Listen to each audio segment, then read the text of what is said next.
Are the cameras on? We can't see ourselves.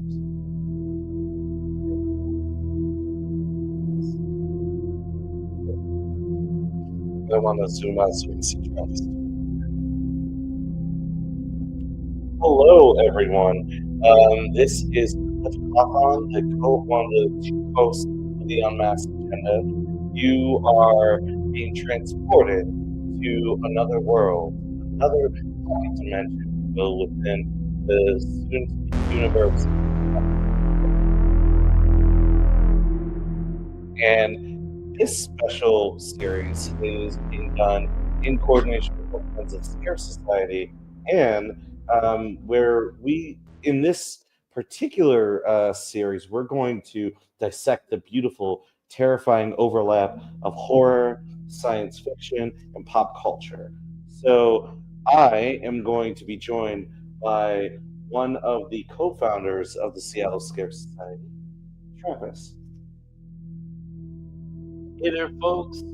I'm Travis, and I'm going to be co-hosting with you guys tonight. I'm really excited to pick the minds of all of our listeners and viewers. We're really excited. We hope you guys get strapped into the airlock. Get ready. We're diving straight into the deepest vacuum of space, into one of the coolest horror franchises anywhere, ever, debatably, allegedly. Alien and Aliens. I definitely think it's a contender. Oh yeah, for sure. Definitely for sure. Top 5. So that's right. And we're going to be dissecting new series Alien Earth and comparing its terrifying vision of the groundbreaking retro-futuristic vision of dread and claustrophobia from Ridley Scott's original masterpiece, Alien. And we're also going to cross-reference that with the brutal brilliance of Alien Romulus, the recent offering from director Fede Alvarez. And we're going to see if these 3 eras of the Alien saga have given us the scale we needed to really get the most we can out of the concepts that they're introducing. Or is it just a lot of running, screaming, and various metaphors for sexuality and sexual violence and all that stuff? Oh yeah, and also, of course, murder. Lots and lots of murder by aliens. Anywho, but let's find out. So first and foremost, Fede Alvarez, one of my favorite up and coming horror directors, because he's been out there, he's been around for a minute, but like literally since the Evil Dead Rise 2013, he's been on my radar. He's awesome. But I digress. Let's talk about some of the cool stuff that's going on this month in horror. And also, we do need to, since it's spooky season, give him a shout out for one of his original offerings, Don't Breathe. Like that Don't film. Breathe. If you've not seen the film, I'm not going to spoil it. I'm just going to say you might want to hold your breath towards the twist at the end. The third act twist no is spoilers. Not for the faint of heart. Not if you're squeamish. Yeah, maybe they should have left Quaritch on Pandora. Yeah. Really good flick though. Definitely check that out. And its sequel. Yes, the sequel's all right. I mean, yeah, okay, I'll grant you that the sequel is not as good, but the sequel's pretty good. The sequel's pretty good. But yeah, let's talk about what's coming to theaters. What's currently on offer in this horror season. Yeah, so we've got a lot of stuff going on this month, which is crazy. Obviously spooky season, you should be expecting some kind of horror movies or something like that at some point. However, this month we've got a few contenders that I wanted to specifically mention. Yeah. We specifically have in theaters right now, actually, we've got Black Phone 2, got Ethan Hawke doing his thing. Yeah. Some people would argue his best impersonation or his best impression of Freddy Krueger. Some people say it's its own thing. We'll have to wait. We'll have to see. I haven't seen it yet. Cliff, have you seen it? I've seen the first Black Phone. I've not seen Black Phone 2 yet. Okay. Although I will say this, that I funny interesting to say Freddy Krueger because I would have thought you would say either Jason Voorhees or Michael Myers because even though it's very surreal, the first Black Phone, with the supernatural element of it, like he is just a serial killer. Yeah, but the way he moves reminds me more of Michael Myers. Yes. So now, what I think is really interesting, and I don't want us to get too lost in the weeds, but what I really think is interesting about the second one is we're going from a guy who, like you said, he's a Michael Myers. He's this creep around town. This guy, you might want to stay weary of his weird van. Right. And suddenly, the events of the first movie happen. Trying my best not to give any spoilers. However, if you watch the trailer for Black Phone 2, I feel like they pretty much catch you up. Exactly. Yeah. And, but what I think is really cool about it is we're going from this Michael Myers, this Jason Voorhees, into this very supernatural, overtly this dream demon kind of guy. Oh, the second one's full on supernatural. Yeah, so I think this is going to be a really interesting take. Yep. I'm excited to see it. I haven't seen it yet. Came out last Thursday, I believe. Yes. Yeah. Yeah. No, I definitely have to get my tickets for that. Actually, shout out to my better half. As you know, she recently had Moni Larty Visa launched her new LLC, which is named Moni Larty Visa, but Monica. Anyway, shout out to her because last week we were busy preparing for the launch party, which the Scare Society also got a shout out at, and because we're hyping up the one, the only. There's only going to be one, only ever going to be one, unless, Kevin Feige, you decide to deliver, could, just saying. Where you at, bro? Just saying. Come on, Marvel Studios, come on. you made us fall in love with a tree and a raccoon. Like, you can't give Blade some love. Anyway, Blade in December 8th, I believe? No. So we've got a few things. Yeah. So actually, I guess if we're talking about Scare Society right now, it's on the shirt. So coming up soon at Locust Cider Marketplace, we've got our typical trivia night coming up, and that's going to be all based around Halloween movies, Halloween everything. Like all of the trivia is going to be focused around that, and that's going to be the 29th of October. I'm going to remind you guys at the end of the show. And also, if you watch the Unmasked Agenda, then you might just meet me. You'll definitely meet Trav. So, But when are you screening Blade? So Blade, because they need to get their tickets. Yes, that's a separate but cool thing. We actually got everything greenlit today, so everything is confirmed, set, squared away. We're going to be showing Blade at the Hereafter on the 14th of December. Merry Blademas. Yes. I feel like there's all sorts of quotes that I want to give you guys, but those are too spicy for YouTube. Just make sure you don't bring your ice skates. Anyway, also, let's talk about there are two other films before we tie this bow together. Mm-hmm. So there's Frankenstein coming out, I believe, November 7th on Netflix. Which, no. Oh, no? I think it's out. I think it's currently out. Maybe fact check me if you want. Yeah, but I am so. fairly certain that I saw this floating around on Netflix, like right now. So it has a limited theatrical release as of last Friday, but global streaming release. Okay, so we need to get tickets right after this show. Okay, cool. So actually, you know what? Maybe we should go screaming from the mountaintops. It's like, Frankenstein's here. I didn't even know about the limited theatrical release. Yeah, it's actually really super limited. I found out that there's only so many places in Seattle that are showing it. And also, I found out because, fun fact, this is episode 1. You guys are learning new things about me. I'm a huge popcorn bucket collector. Like, that's a really, I've seen them. I'm jealous. I love collecting popcorn buckets. He has the Galactus head.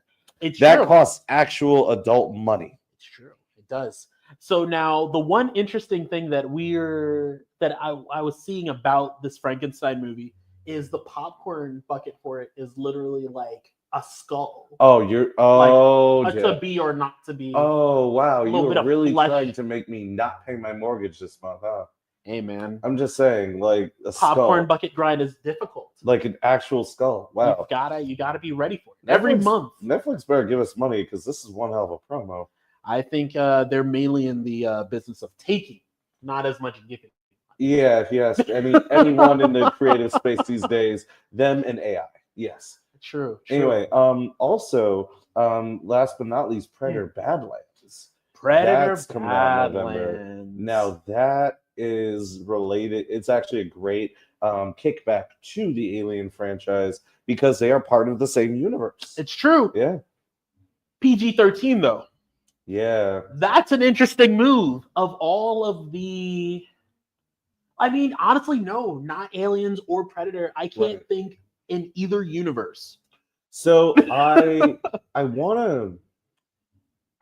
In my gut, I think there was a show or TV show that it might have been the Predator, the recent Predator Killers of Killers was R. Killer Or was Killers, was it PG-13? I'll check on that. But here's the thing. We all know that there's a real life monetary reason for it. Yeah. Because Disney wants money. Yeah. Right. Since they know that no franchise these days, even the MCU, Star Wars, is financially flop proof. Not to say that I'm not an MCU fan. I am a huge MCU stan. Oh yeah. Like I will defend parts of Thor: Love and Thunder and then trash the rest of the film. Like, yeah, no, like that's extreme. I will say there is like a max of 3 good scenes in all of Secret Invasion, and that's it. Like that is how much I will apologize for that franchise. But the reality is that, like, if it's PG-13, it's something that families can go to. Families will feel comfortable. Thus, more tickets. Thus, filling more seats. In addition to taking up a bunch of screens, you maximize the amount of money you're getting. And then on the one hand, I hope, and this is my hope creatively, my hope is that it's PG-13, particularly because we are going to see some interesting stuff about the Yautja culture, the Predators, for folks that aren't familiar with the lore. Yeah, like, yep. Oh, your impression is much better. Thank you. Absolutely love it. Absolutely love it. But of course. But yeah, I know. Yeah, we definitely need to talk about that one day because I got feelings about that. But anyway, yeah, Hollywood's interesting. Yeah. Interesting place. But I digress. So I want to know more about the Yautja culture and also the planet that like it takes place on, and like how things actually work with it, because we've seen about a lot of stabby, but throughout the entire history, going back to the first Predator in the 80s, there are unanswered questions about what the Predators are, what is their motivation, how long they've been coming to Earth. Yeah. Are they trying to like, do they just hunt because is like coming to Earth and killing a bunch of like roided out dudes and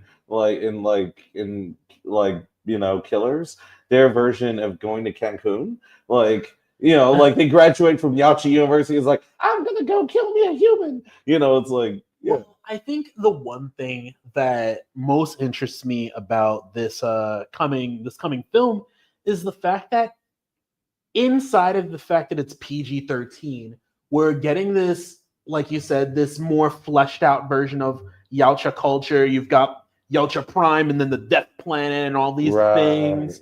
And I think the worry that I think is building up, because I mean, a lot of people are very excited for this movie. However, I think the worry that is in the back of people's minds is it finally happening? What is he talking about? What is the it? Is the Disneyification of Predator and Aliens beginning to happen? We've got a Disney Plus, right? A Hulu, whatever you want to call it. Right. You've got this really awesome Alien show. Right. That they pulled no punches, lots of blood, lots of gore, and we'll get into a little bit of that later. Very R-rated.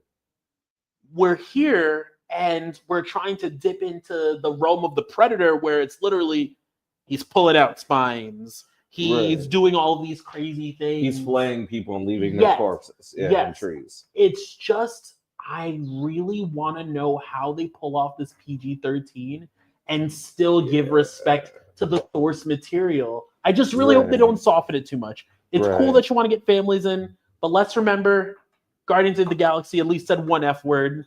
Exactly. Rip out at least one heart. Right. Or rip off a head or something. You know what? I'm calling it now. I want to see a straight up. Have you ever been to Body Worlds? Where? Body Worlds, the exhibit where they have like plastinated the bodies exhibit. So, well, I don't work for them anymore, so I can say corpses. But so when I was a kid, I was a gallery guide at the Buffalo Science Museum during the Body Worlds exhibit. Like, I saw the whole thing. Like, I still remember what they looked like, how they felt. Like, I was able to touch them once. It was wild. It was really cool, actually. But well, yeah, like I know what the anatomy of a human being looks like. Anyway, something new you guys learned about me. Anyway, I know, right? Where all the things are. So yeah, like I want to see Yautja just slice someone clean in half, or like an organism where you can just like see, but it's beating at the same time. Like, so you're heart, saying organs. Like, so you're saying half? Yeah, not half. Yeah, not like like Terrifier. Exactly, Terrifier. Yeah, exactly. So full on anatomical lesson, kids. Full on anatomical lesson, except with like a either another Yautja, maybe a human, but most likely it'll be a fictional beast or alien or something. Because that's how they're holding on to the PG-13, exactly, I think. Yeah, exactly. It won't be like a person. But anyway, so we are in spooky season. Let's just dive right into this. So Alien Earth. Alien Earth. Yes. Yeah. So yeah, I know we're having too much fun. So we always do, of course. So Alien Earth is a high stakes thriller just set 2 years before the original Alien movie, and basically it takes place on Earth, of course, and it is a corporate battleground. And so you have 5 companies that run the planet. Basically, you have Weyland-Yutani, which we're familiar with. Not just from Aliens, not just from Predator, not just from Predator versus Alien, but also I believe Weyland-Yutani also is canonized in Blade Runner universe. Yes. So so might be with all the same universes. Everyone has to have a universe these days. Allegedly, is there are a bunch of film rights and corporate gobbledygook about that, but I digress. Also, you have the titular boy Cavalier who runs Prodigy. He himself considers himself a prodigy because at the age of 5, the kid was a genius. He could build robots. He, was he had a PhD level of intelligence. Thus, instead of finding a way to cure cancer or AIDS and hunger, he decided to do what a lot of, unfortunately, kids are being told is the right thing to do, and start a mega company and buy up a bunch of land, resources, and essentially further erode the rights of the workers that work under them and accumulate as much capital as possible. Within the universe of Earth, within the show, it is said that Boy Cavalier is one of several trillionaires on the planet Earth, while income inequality and income inequality is rife. Workers' rights are no longer a thing. Essentially, when you work for a company, you are in effect a high-tech indentured servant. I mean, you don't have to adopt their last name or anything, or it's not like Jennifer Government or the comic book Lazarus, if any of you are a fan. Great comic book, but very depressing, very dystopian. So it's not necessarily a feudal society, but it is a world run by mega corporations. Yeah. And they happen to bring back, well, I can't imitate the music, aliens. Aliens that should not be on Earth. And also it deals with AI and it deals with robotics. So that was Yes, you guys have gotten a solid, I feel like, intro on Alien. Good job, well done. Thank you. A Do I get solid a gold intro. star? A I feel crimson like maybe a crimson star? crimson might work. Yeah, but yeah, no, that was a really good intro on Alien Earth. And but the one thing I will say about it, aside from the overt corporate parallels that they're building or that they're drawing to our world now, the one another very interesting thing about the Alien Earth series is, as much as Boy Cavalier is like the you could argue he's the Yeah. villain of the series. Think I don't like a know. more obnoxious. Oh God, I'm trying to think. A very Be careful. You obnoxious. never know who owns stuff. Shoot, Viva la resistance. He like Mark Zuckerberg is an android, so he doesn't have swag. But think if Elon Musk was a child, but smart. smart and extremely like unfocused. Oh yeah, And we're gonna get to that a little bit further in. very much. But one of the cool things that I really enjoyed about Alien Earth, that just out the gate, and this is something that I'll touch on multiple times throughout our conversation. Mhm. But I think it's amazing that, and this is something the whole Alien franchise, as far as I can recall, has been able to keep up with, the fact that as much as Boy Cavalier is a main focus, you've got androids, you've got cyborgs, Mhm. but more importantly, they introduce in this series the hybrid synths, and those are really Yeah. nifty because they're not like what's his name from the first Oh movie? yeah, Ash. They're not like Ash. Yes, they're not like Ash. Yeah. They're not like any of the other synths that we've met so far, in the sense of they were human at a point, and whether they were a child. In this case, all of the children. characters, Yep. all of the synths, these hybrids, they were all kids with terminal illnesses, Mhm. and their consciousness is beamed through technology, future technology. It's beamed Yep. into these new synthetic bodies that, according to Boy Cavalier, will exist for thousands of years, and they'll be able to figure out faster than light travel, and they won't have to put themselves in cryostasis whenever they go out into the deep dark space. They can essentially, like, these are android bodies that they don't need to eat. Yeah. They will never age. Yeah. And they'll never get diseases. With human consciousness. There you go. Exactly. And also, I should add, he picked children throughout the entirety of the series that he focuses on being the metaphorical Peter Pan, like Peter Pan and Wendy, like in the Lost Boys. There you go. The allegory is woven throughout the show. But the interesting thing about Boy Cavalier, in the way that he plays this out, is that in many ways he's more like Captain Hook than he is the Peter Pan. It's interesting that one of his main hybrid synths is Smee, and that's Hook's right hand guy. Yeah. right Hook guy. Yeah, right. Yeah, there you go. But he frequently throughout the show, he quotes the book directly, and he pulls out like really weird quotes. It's not the stuff you would think you'd pull out of the novel. It's all the really weird stuff, like how he would swap some of the Lost Boys out when they got too old, or like how Neverland was suddenly this really, really dangerous place the second the sun went down. But we're just getting into this is all the boring stuff. That's the crazy thing. Yeah. Let's talk about But wait, I do want to say one thing though before we go to break, because I know that's coming up. That it's also, I think, the introduction of the hybrid synths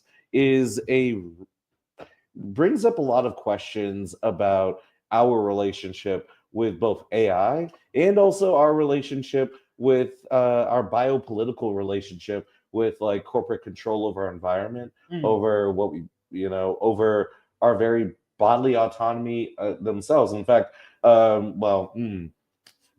he says something in the final episode that I don't want to spoil it, but it's pretty much what you can expect with a mega corporation taking sick children and putting their minds in robot bodies, and how that mega corporation views those individuals.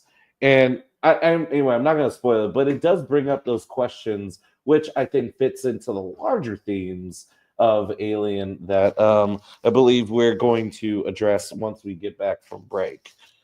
So, oh yeah, by the way, before we get back, I would be remiss if I did not do our obligatory channel promo, because tomorrow there is going to be a regular season finale for Metro League football live at 7 p.m. And this is going to be Eastside Catholic, that is ranked number 4, versus Rainier Beach. So come out, support your Vikings.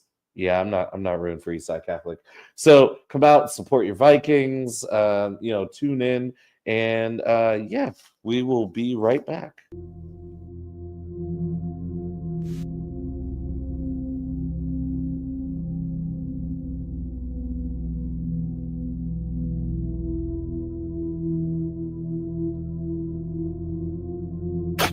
Ladies and gentlemen, this is Rainier Avenue Radio .world, the station that cares about our community. A new law is helping people save more money on prescription drug costs. You may also be able to save with Medicare's Extra Help program. Your premium cost can be zero and your out-of-pocket expenses are low. Who should apply? Single individuals earning less than $23,000 a year, or married couples earning less than $31,000 a year. Even if you don't think you qualify, you should still check out this program. Visit ssa.gov/extra help. Medicare costs are covered by the U.S. Department of Health and Human Services. This is Big Poppy, host of Jazz from the Cabinets. Join me each week for a listening tour of the first century of jazz, an eclectic mix of Dixieland, big band, cool jazz, bebop, contemporary jazz, world jazz, all jazz in all forms. That's Jazz from the Cabinets with Big Poppy on Rainier Avenue Radio, streaming worldwide on RainierAvenueRadio.world. Do you want to reach out to the Vietnamese community in Seattle? Just advertise in Người Việt Tây Bắc, that is Northwest Vietnamese News, the longest running Vietnamese language newspaper in our region. Go to nvnorthwest.com. Welcome to the Fitness Corner. I'm your host, Mark Bryant, and you're going to get a whole total body workout on my show, starting off with a warm-up, aerobics, strength training, cool down, and stretching every Friday from 11:30 to 12 right here on Rainier Avenue Radio. This is a Rainier Avenue Radio message. Fentanyl awareness in our community. Talk about awareness, drug user awareness, to talk about how to use Narcan, to do that kind of education on the street for people to make sure that they have it available. These folks are our neighbors, they're our community members, they're our families, folks who start out for any given reason, and there are countless different reasons why people end up living outside, but it's part of the community and the culture. If they didn't start out using substances, they end up using substances. If they've stayed outside for any length of time, they will end up with chronic medical conditions. Cost that it ends up creating for the community, for people to be in and out of the emergency room. This has been a Rainier Avenue Radio message on fentanyl in our communities. Rainier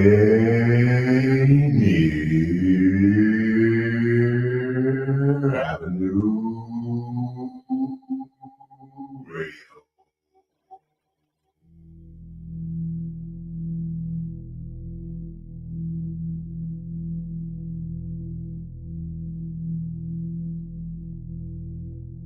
Hello, we are back. Welcome back. This is the monster matchup that you are looking for.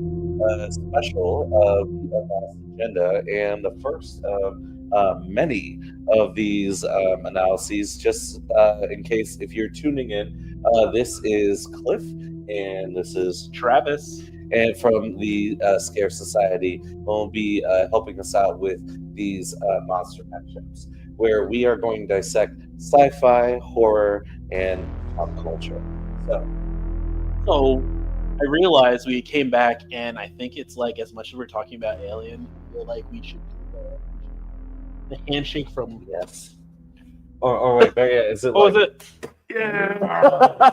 it's like, yeah, I've got it, Jim. Flex as hard as And we're possible. both in real life, so you know we've actually practiced that like a number of times.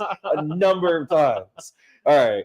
But yeah, no. Getting back into this conversation we're having about Alien, or actually Alien Earth specifically. We Yes. haven't gotten into any comparing or contrast yet. But we're getting there. We're getting there. So now, got a couple questions for you, Cliff. Yes. Got a couple questions for you. Okay. And folks, if you're listening in, if you're watching, if you're however you're getting this, maybe answer this yourself.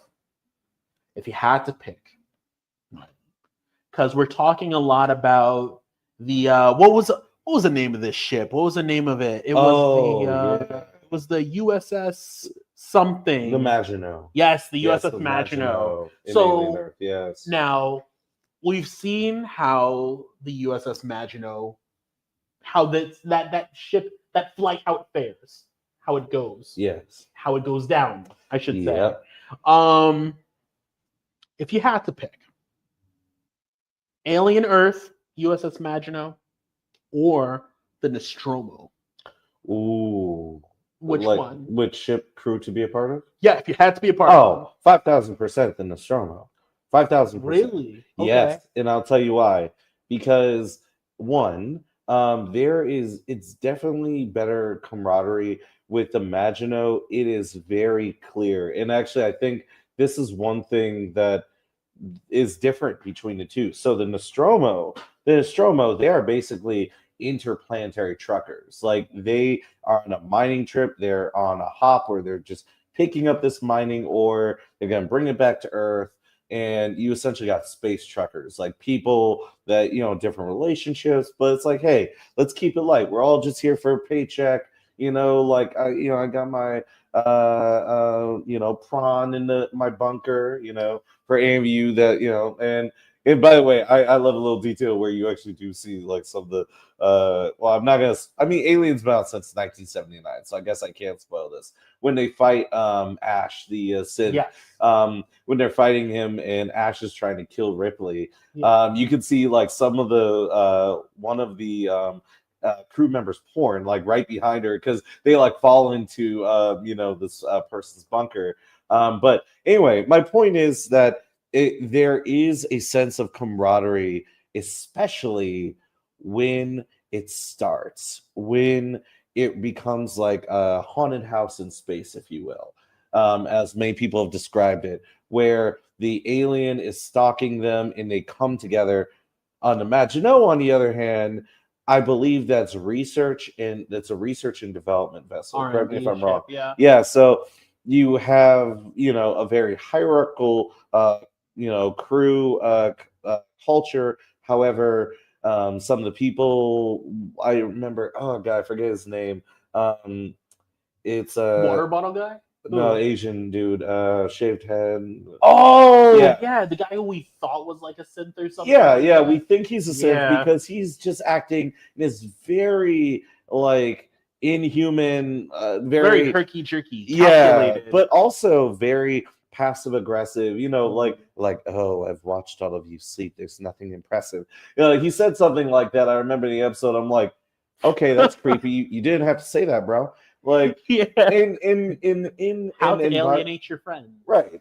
And I've done like a cross country humanitarian aid trips. Like when I was younger, I delivered humanitarian aid to Cuba. So I basically had to ride cross country on a van with a bunch of people that I didn't originally know. So I know, at least from that firsthand experience, you don't want to make it weird with your crewmates. Don't make it weird. He made it so weird. And that's the thing. And with the Maginot, like, I'm not going to spoil Alien Earth, but it is very clear the company does not care about any of them. Versus Alien, where it was more of a surprise. It was more of a surprise in the 1979 Alien. But anyway, please go on. So what do you think? So it's really funny that you said that because, like, again, I'm gonna go into Alien Earth a little bit more before we dip into the comparisons of it all. But I will say, I feel like the Nostromo, as much as it was a surprise, I think they were intentionally put in that situation. Let's not forget, Alien Earth takes place 2 years before the events of Alien. Yes, So yes. so Weyland-Yutani has seen xenomorphs. Right. Yeah. They've already seen xenomorphs. They know what's up. So I think, honestly, they both suck. They both suck. And that's a very valid. And I guess this is don't work for Weyland-Yutani, kids. Yeah. I guess this is going to be a little bit of my. I don't even want to draw comparisons to myself and Boy Cavalier, but one thing that's interesting about him is he is revealed to have ADHD on like a crazy level by his by Kirsch, his like synth babysitter, for lack of a better term. Yeah. And one thing that I think is very interesting is Boy Cavalier was so interested in all of these aliens and stuff that he was collecting all of these things that he took from. Wait a minute. The Maginot, as much as it was an R&D ship, that was a Weyland-Yutani ship. Yeah, yes, it was. So he didn't. So Prodigy did not own that ship. He just stole it. Yes. He just wanted the crazy mind exploding, inside eating, flesh melting aliens. So let's talk about the aliens for a second, because we don't want to spoil it, but we have been laying it this way. We have been giving you a number of previews. So for those that absolutely want to go in blind and do not want a description you might want to click to let's see. You might want to click to the 45, let's say the 50-minute mark. Wow, that's a chunk. No, actually, let's hit in 5 minutes. Yeah, like to the 46-minute mark, right? Yeah. So in that case, you have the standard xenomorphs, right? Xenomorph. No, wait a minute. That was not a standard xenomorph. We had one standard xenomorph, but then we had that weirdo one that was made out of so the synth that we mostly focus on in the show, Wendy. She has a brother. Yeah. He is always by his lung. Exactly. Yeah. Typically in the alien movies, they are forcefully impregnated in your, and then they explode out. Yeah. But that alien had like probably the most bougie birth of all of the xenomorphs, because it was like, all right, I'm just sitting in this little flesh sack, and then it was the northwest of like xenomorphs. Sorry, please don't come for me, Kim Kardashian, but or do, like, it's promotion either way. And yay. I'm not going to flash you the sign, but you gave up your car a long time ago when you sided with Nazis, so forget you. So feel free to come for me. But that being said, sorry, I got distracted easily, just like Boy Cavalier. Unmasked Agenda or something. I know, right? So, I know antipathy for like celebrities and corporations, like some anti-capitalist hatred. Who would know? But freaking, what was it? So you're right, but there's also an assortment of other aliens. So there's my favorite, Teocellus. That's everyone's favorite. Yeah. If you're telling me watching this show you don't love the eyeball alien, you missed the whole point of the show. I mean, what are you doing? It is clearly the best alien and also the smartest. Yeah, very smart. Like absurdly smart. Like, you know how they say that dolphins and octopi are like some cephalopods are like some of the smartest, like octopi and squid, cephalopods are like some of the smartest beings on Earth, in addition to human beings. The eyeball creature would mess all them up. Would just, like, if it latched to a dolphin, that dolphin would start like exhibiting human level intelligence, and it did in the show. Like, I would say the Teocellus, more than the xenomorphs, are the scariest alien, I think. And then there's the plant creature. I almost feel like the Teocellus, we almost should have saved that for last. That's like legitimately. I almost feel like that was on my bad. Was the best added alien to the franchise. Yes. Because we've got the Teocellus, you've got the plant creature. The plant creature that didn't really get active until the very end. He kept sniffing all the synths, but then when it was time to eat, it was time to eat. And it looks like a plant, but this is fauna. This is fauna, and it moves in the most unsettling way possible. It looks like it just constantly wants to lick you. Yeah, but when it's sniffing you no, at the but when same time. it physically moves, though, oh yeah, it is generally unsettling, folks. It is unsettling, but you also have to pay attention because, like, the movement. Just watch the show very specifically and carefully. That being said, there's also the fly. Now the fly. The flies are the name gross. of an episode. That was the whole episode. Was the fly? Yeah, and. But they are also creatures, and they are disgusting. Yes, and while we're still in that little spoiler window, I think for one more minute, between the Teocellus and the aliens in that, or the flies in that the fly episode was so crazy because we're looking at these synths, these hybrids that allegedly will be able to create faster light travel. Yeah, but literally an eyeball alien inside of a sheep. Yeah, and some flies.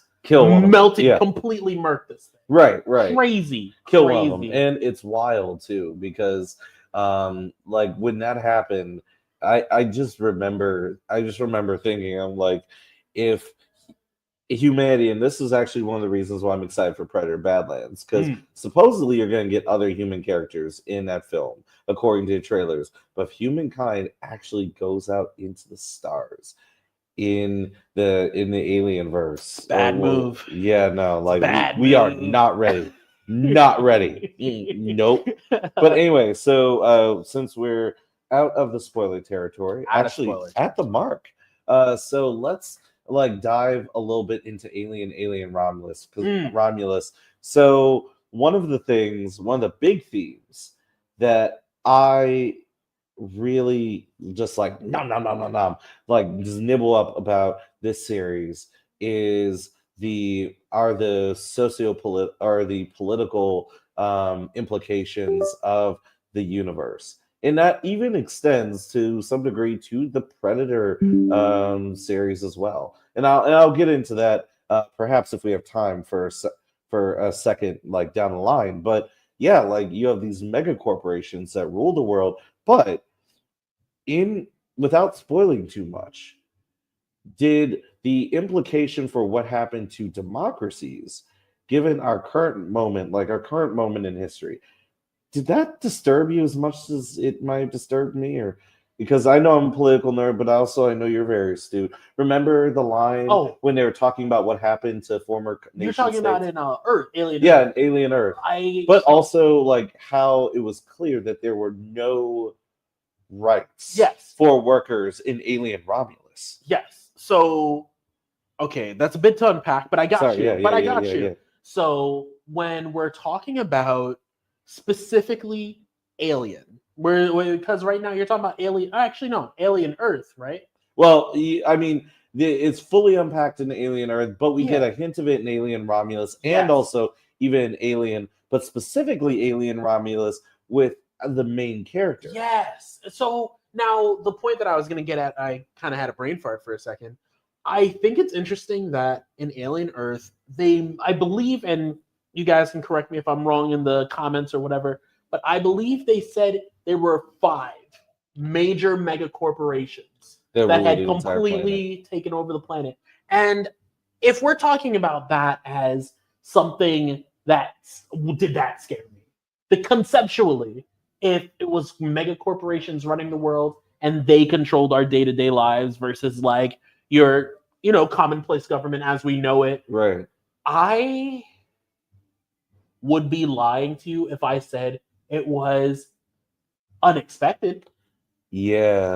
Because like we're starting to, and this is my attempt at trying to do a little bit of Unmasked Agenda seasoning.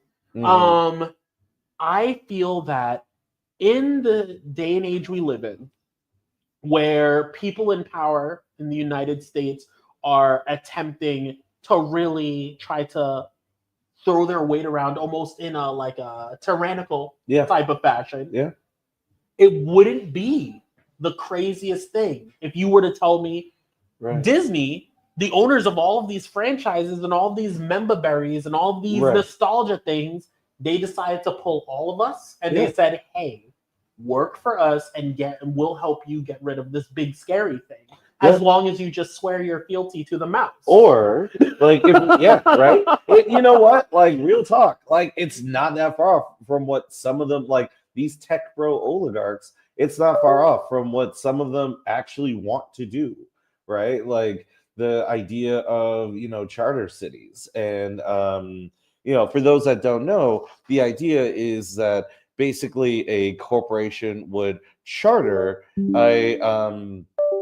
a city, just buy up some land and basically declare self-governance away from like that governing entity, whatever nation state that happens to be located. There are people like Peter Thiel is the most notable advocate of these ideas. Actually, funny enough, you also saw the concept referenced in Superman when Lex Luthor wanted to create his own country, like of Luthor, right? Like that is something that some of these tech bro oligarchs really want to do, but I digress. One of the things that is really disturbing, though, is when I watched that, I thought, wow, this is, it feels eerily inevitable. So feasible. So feasible, especially given the amount of corporate control they have today and how institutions are failing, how not just under the Trump administration, but before, the unwillingness of both Democrats and Republicans to check corporate power.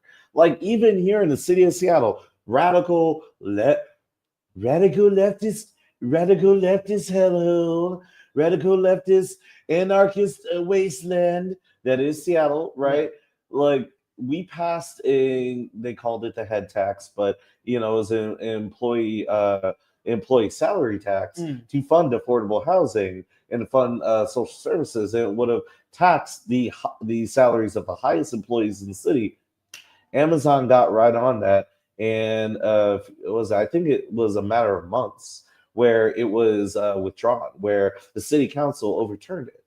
Like, and I mean, now we have the jumpstart tax, which is, effectively took portions of that, and it's been in place for a few years now. And, well, Mayor Harrell's rated it for a number of budgetary priorities, but again, I digress. The point is that, like it's eerily plausible how our institutions would just fold. But it makes you wish there were actual aliens that would just jump inside of people's skulls and just rattle around that brain matter. I don't know. So this brings me to something this is my, I don't know if this is my hot take. This is gonna sound super art schooly. It's gonna sound super pretentious, but I'm just gonna come right out with it. Go for it.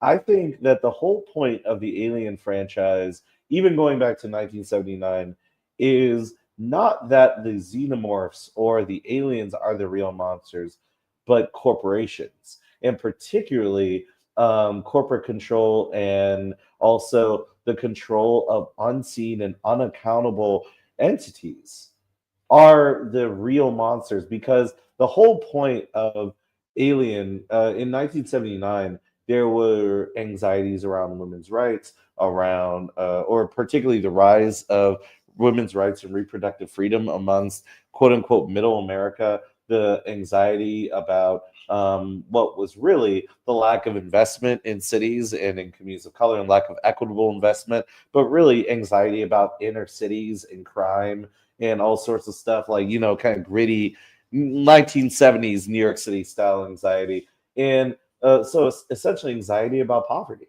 right? So all I will say is that, like, what corporations, how they stand to benefit from this hysteria and from institutions blaming working class people and whatnot versus holding them accountable and being like, well, what can we do better? Like, all of that I feel like is reflected in from the design of xenomorphs, from how face huggers operate and like force impregnate people, and chest bursters, to like now with Romulus, where effectively you have a story of indentured servants looking to score big so they can pay off their contracts to just have better lives. I mean, that is okay. That was slightly spoilery. Sorry. But in terms of like, I can definitely agree with you and say that I can see how all of these things are represented in Alien. And with that, I want to throw a little bit of seasoning on top of that Do it. and let this percolate in people's What's brains. food without seasoning? But It's I don't know, rubbish. sustenance. Rubbish, But right? like, Yeah. I think on top of all of these things, it should be said that continuously, and this is something I wanted to say earlier, but continuously, perpetually, throughout the Alien series, they have all been carried by female leads. And I think that is so incredibly important. Yes, the The fact feminine that- versus the masculine. Because, like, honestly, Yes. the fact that Ripley was the Yeah. one, no matter what, you guys have these acid blood, double mouth, Right. invulnerable, whatever the heck, aliens. And Ripley says, no, you're Yeah. not taking me. She says it once, she says it twice, she says it thrice.